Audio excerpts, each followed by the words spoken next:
আজকের ঘুমটা ভেঙেছে বৃষ্টির আওয়াজ শুনে। আর সকাল সকাল যদি বৃষ্টির আওয়াজ শোনা যায় তাহলে মন মানসিকতাই কিন্তু অন্যরকম হয়ে যায়। কারণ সকালে যদি বৃষ্টি হয় তাহলে কর্তামশাই কাজে যেতে পারে না। কর্তামশাই এদিকে কানের কাছে বলতে থাকে যে বৃষ্টি হচ্ছে, ঘুম থেকে ওঠে আর বারবার দেখে যে বাইরে বৃষ্টি হচ্ছে, কাজে যেতে পারবো না। বাইরে এসে দেখবে আর বলবে সত্যিই তো আমাদের মতো ঘরে যদি কাজে না যেতে পারে তাহলে আমরা চলবো কি করে, আর সংসারটাই বা চালাবো কি করে। দিন আনা দিন খাওয়া সংসারে কাজে তো আমাদের যেতেই হবে, যেহেতু কাজ থেকে আসবে তারপরে আমাদের খাওয়া, তাই না? তার জন্য দেখো বৃষ্টির জন্য কাজে যেতে পারেনি। সকালবেলায় দেখো চা মুড়ি বিস্কুট নিয়ে বসে পড়েছি কর্তা গিন্নি দুজনে মিলেই। আর আমি কাপে নিয়েছি, আর কর্তামশাই বললো আমি কাপে নেব না, কাপের থেকে আমার বাটিতে দাও, আমার বাটিতেই সুবিধা। তার জন্য দেখো কর্তামশাইকে বাটিতে দিয়েছি, আমি কাপে নিয়েছি। বললাম কাপে নিতে, তা বললো না থাক, এটা যতক্ষণ আছে এটাতেই নি। তারপরে ছেলের বাবা চলে গেছিল দোকানে গিয়ে এদিকে বৃষ্টি হচ্ছে, ছাতাটা ভেঙে গেছে, ওই জন্য ছাতা আনতে গেছিল। আর দেখো এনেছে পরোটা। ছেলে বলছে মা পরোটা খাবো, আর আমারও ইচ্ছে ছিল পরোটা খাওয়ার।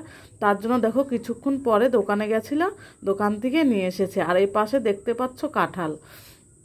তা সকালের খাবার দাবার তো এগুলো দিয়েই সেরেছি। তারপরে দেখো চা খাওয়ার পরে যেসব বাসনগুলো হয়েছিল সেইগুলো নিয়ে বসে পড়েছি কলের পাড়ে। একটু বৃষ্টিটা থেমেছে, ভাবছি এই সুযোগেই মেজে নিই, নাহলে আবার পরে যদি বৃষ্টি চলে আসে আর আমি বাসনগুলো মাজতে পারবো না। তার জন্য দেখো এখন বাসনগুলো মাজতে ব্যস্ত। নমস্কার বন্ধুরা, তোমরা সবাই কেমন আছো? আশা করি সকলে ভালো আছো, সুস্থ আছো। নতুন দিনে নতুন সকালে নতুন একটি ভিডিও নিয়ে চলে এসেছি তোমাদের সাথে। আর পুরো ভিডিওটি জুড়ে আমার সাথে থাকার অনুরোধ রইল তোমাদেরকে। আশা রাখছি ভিডিওটি তোমাদের ভালো লাগবে। ভিডিওটি ভালো লাগলে একটা লাইক করে কমেন্ট করে আমার পাশে থেকো। এদিকে তো বাসনগুলো আমার মাজা হয়ে গেছে, এখন দেখো এক এক করে সব ধুয়ে নিচ্ছি। বাসনগুলো ধোয়া হয়ে গেলে বসে পড়বো কাজে, যেহেতু সকালের তো রান্না বান্না করবো না। সকালের খাওয়া দাওয়া তো তোমরা দেখলেই, আর তো খিদেও পাবে না। একবারে ভাবছি দুপুরে রান্না করব। তার জন্য দেখো দুজন মিলে কাজে বসে পড়েছি। এখন দেখো রিংগুলো সাজিয়ে নিচ্ছি, রিংগুলো গেঁথে নেবো, তারপরে উঠে রান্না করব। এখন তোমার বাজে ওই 1টা মতো। এখন দেখো রান্না করতে বসে পড়েছি। এদিকে দেখো আলুগুলো লাল লাল করে ভেজে নিয়েছি। আজকে রান্না করব আমি কাতলা মাছের ঝোল। তার জন্য দেখো আলুগুলো ভেজে নিয়ে তারপরে আদা জিরে লঙ্কা বেটে দিয়েছি, হলুদ লবণ দিয়ে মশলাটা কষিয়ে নিচ্ছি। আর তো কাতলা মাছটা বেশ পছন্দের, তোমাদের কার কার পছন্দ একটু কমেন্ট করে জানিও যে কাতলা মাছ খেতে পছন্দ করো।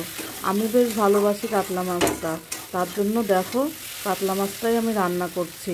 এদিকে মশলা থেকে তেলটা ছেড়ে গেছে, আমার মশলা কষানো হয়েই গেছে প্রায়। আর একটু ভাজা ভাজা করে আমি এর মধ্যে জল ঢেলে দেব। তার জন্য দেখো কষিয়ে নিয়েছি। তাই এদিকে তো মশলা কষানো হয়ে গেল, ওদিকে তো আমার জলটাও রেডি করতে হবে। দেখো জলটা দিয়ে দিয়েছি, জলটা দিয়ে কিছুক্ষণ ফুটবে, তারপরে দেখো আমি মাছগুলো দিয়ে দেব। তার জন্য দেখো জল আমি পরিমাণ মতো দিয়ে দিয়েছি। এবার মাছগুলো দেখো, মাছগুলো এদিকে দিয়ে দিয়েছি। আর দেখো ভাতগুলো হয়ে গেছে, খাওয়া দাওয়া কমপ্লিট করে আর তোমাদের সঙ্গে আসা হয়নি, একটু কাজে বসেছিলাম। আর এখন দেখো জামা কাপড় নিয়ে সব বসে পড়েছি। গাবলায় করে রেখেছিলাম সব কেচে ধুয়ে, সেইগুলো নিয়েই বসেছি ভাঁজ করতে। অনেক জামা কাপড় দেখো, তা জামা কাপড়গুলো ভাঁজ করে নিই, ততক্ষণ তোমরা আমার সঙ্গে থাকো। তা রাত্রে তো আবার খেতে হবে, খাওয়া দাওয়া করতে হবে। তার জন্য ভাবছি, আর বৃষ্টির দিনে জানো তো মনে হয় একটু অন্য কিছু খাই।